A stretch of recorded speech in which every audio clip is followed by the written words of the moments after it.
If charged, General Cartwright would be at least the eighth whistleblower to be accused of a crime under President Obama. Some journalists complain that the freedom to do their job is being stripped away. Danielle Belton is the editor-at-large of Clutch magazine, and I asked her if that's true. To a certain extent, it is. I mean, the Obama administration has really cracked down on whistleblowers to a very severe degree. A lot of it has to do with their own concerns regarding the war on terror and these security leaks and their security gathering apparatus. Now, being a little apprehensive about national secrets getting out, that's understandable, but how heavy-handed it's become and the punishment that's been delved out for whistleblowers has been unprecedented.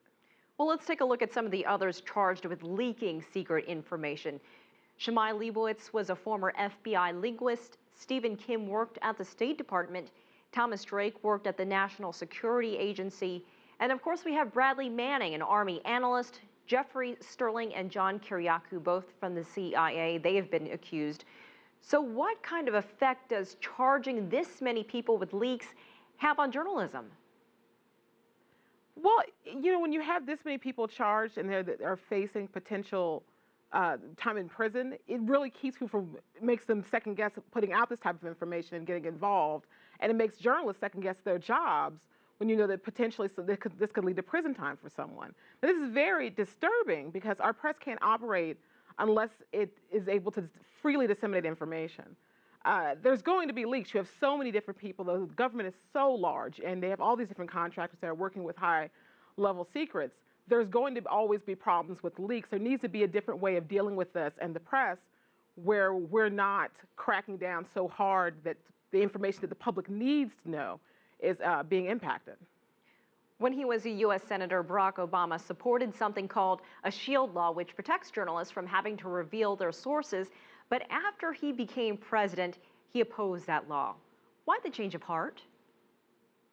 I really feel like it has a lot to do with the intelligence gathering regarding the war on terror. There's a real fear about another terrorist attack happening in U.S. soil, and that's what's caused this overreach. It's the same overreach that happened during the Bush administration because of 9/11. We had journalists that were jailed. Then Judith Miller, during the Valerie Plame scandal, was in jail for over 12 weeks because she wouldn't give up a source.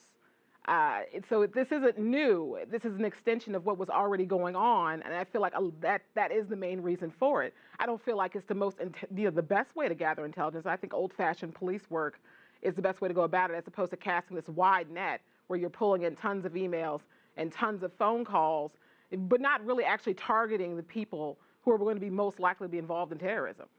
Well, the president has recently come out and said that he is concerned about what other government secrets Edward Snowden may have. The journalist whom Snowden had been giving information to, Glenn Greenwald, says Snowden has even more. Is there any way for the U.S. government to force that information from Greenwald? In other words, could he be prosecuted next? There's no real way to force it from him. The most they can do is take him to court and hold him in contempt if he won't give up what information that he knows, and then potentially jail him indefinitely, like what they did with Judith Miller, where she was in jail for 12 weeks.